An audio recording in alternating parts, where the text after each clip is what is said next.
안녕하세요. 2022년 2월 1일입니다. 오늘이 설날입니다. 가족들도 모이시고 모처럼 만나는 일가 친척들도 계실 겁니다. 물론 코로나 때문에 왕래에 어려움은 있지만 그래도 아마 시간을 내서 만나는 분들이 많을 텐데 기쁨의 만남 또 의미 있는 만남의 시간들이 되시기를 바랍니다. 떡국도 많이 드시고요. 그러나 나이는 한 살씩만 더 포함을 하시면 되겠습니다. 오늘 말씀은 민수기 24장 1절에서 6절까지 보십니다. 발람이 자기가 이스라엘을 축복하는 것을 여호와께서 선히 여기심을 보고 전과 같이 사수를 쓰지 아니하고 그 낯을 광야로 향하여 눈을 들어 이스라엘이 그 지파대로 거하는 것을 보는 동시에 하나님의 신이 그 위에 임하신지라. 그가 노래를 지어 가로되 부올의 아들 발람이 말하며 눈을 감았던 자가 말하며 하나님의 말씀을 듣는 자 전능자의 이상을 보는 자 엎드려서 눈을 뜬 자가 말하기를 야곱이여 네 장막이 이스라엘이여 네 거처가 어찌 그리 아름다운고 그 벌어짐이 골짜기 같고 강가의 동산 같으며 여호와의 심으신 침향목들 같고 물가의 백향목들 같도다. 아멘. 발람이 점점 영적 수준이 높아지는 것 같습니다. 그래서 이제 하나님을 찬양하는 거예요. 야, 이 발람 대단해요. 이렇게 멋진 고백도 할 줄 아는 단계까지 성장한 겁니다. 고백을 근사하게 한다고 하는 것은 그만큼 수준이 있다는 말입니다. 어린아이가 어떻게 고백을 할 수 있겠어요? 어린아이는 강짜를 부리거나 떼를 쓰거나 이런 정도지 어린아이는 부모를 설득시킬 줄도 모르고요. 이렇게 근사한 고백을 할 줄도 모릅니다. 이 발람 선지자가 이렇게 멋진 고백을 할 수 있다는 것은 그만큼 성장했다는 의미가 되고요.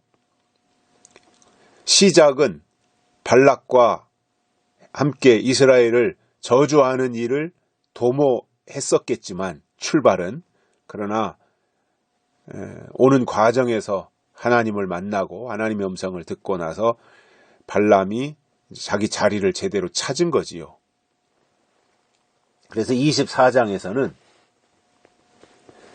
이스라엘의 번영을 예언하고 있어요.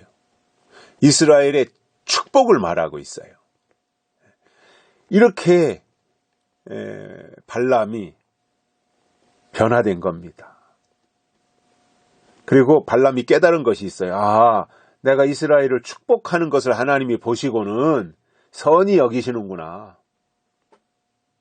그래서 발람이 전과 같이 사수를 쓰지 않았답니다. 이상한 거 하지 않았다는 거예요. 아마 그러니까 과거에는 이상한 거 했어요. 뭐 속된 말로 뭐 예언 기도를 한다, 무슨 축복 기도를 해준다, 뭐 귀신 쫓는 일을 해준다, 뭐 사술 이런 거잖아요. 그런 것을 옛날에 했다는 얘기죠. 전과 같이 사수를 쓰지 아니하고 이렇게 1절에서 말하는 것을 보면 과거에는 그렇게 했다는 거죠. 그리고 그 낯을 광야로 향하였고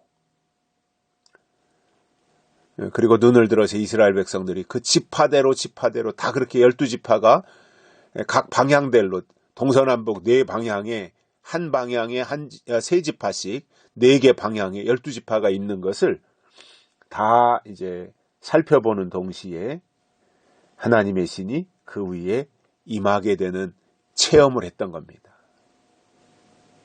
그러면서 그가 발람이 이제 노래를 지어 불렀어요. 부올의 아들 발람이 말하며 이제 자기가 말한다는 거죠. 자기 아버지가 부올인데 부올의 아들 발람이 말하며 눈을 감았던 자가 말한다. 눈을 감겼잖아요. 나귀 때문에 나귀는 봤어도 발람은 눈이 감겨서 천사를 보지 못했잖아요. 여호와의 사자가 칼을 들고 길을 가로막고 있는 것을 발람은 보지 못했잖아요. 눈을 감고 있던 자다 그거죠. 영적인 세계를 보지 못한 거예요. 하나님이 하실 일을 보지 못했던 거예요. 신앙이요, 과거에 매달려 있으면 예언의 신앙 가지지 못합니다. 물론 역사성을 가지고 과거의 것을 하나님이 하신 일에 대해서 소중히 여기고 간직해야 되는 것은 맞지만, 거기에만 매몰되어서 집착하고 있는 것이 아니라 그것을 발판으로 해서 하나님이 하실 일, 예언적인 신앙으로 발전해 가야 올바른 것입니다. 그래서 눈을 감았던 자가 말한다. 하나님에 대해서 눈이 감겼던 소경이었는데 이제 내가 그것을 봤기 때문에 내가 말한다. 그리고 스스로를 하나님의 말씀을 듣는 자, 전능자의 이상을 보는 자, 엎드려서 눈을 뜬 자가 말하기를, 이렇게 자기를 소개하는 거예요. 난 과거에 이랬는데 이제는 이렇게 바뀌었다. 간증하는 거죠. 멋있는 간증이잖아요. 11조를 100만 원 했더니 수입이 1억이 되고 이런 내용이 아니에요, 지금. 자기가 어떻게 하나님을 만났고, 하나님을 만나고 보니까 자기의 태도가 어떻게 바뀌었고, 그래서 내가 하나님을 위해서 어떻게 살고 있다라고 하는, 이게 진짜 간증이지요. 발람이 그 간증을 하고 있는 거잖아요. 그러면서 이제 이스라엘을 축복합니다. 5절 아래는 축복하는 내용이에요. 야곱이여 내 장막이, 이스라엘이여 내 거처가 어찌 그리 아름다운고.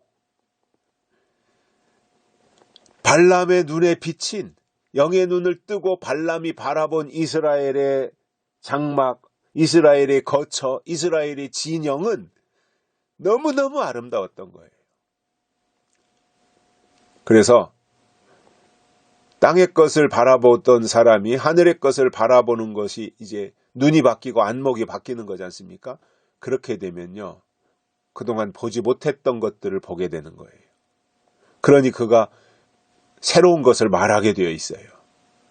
그래서 설교를 들어보면 그가 옛날 것을 가지고 설교하느냐, 아니면 새로운 것, 예언과 약속을 가지고 설교하느냐, 딱 들어보면 그 설교자가 어디에 소속되어져 있는 사람인가가 딱 답이 나오는 거예요.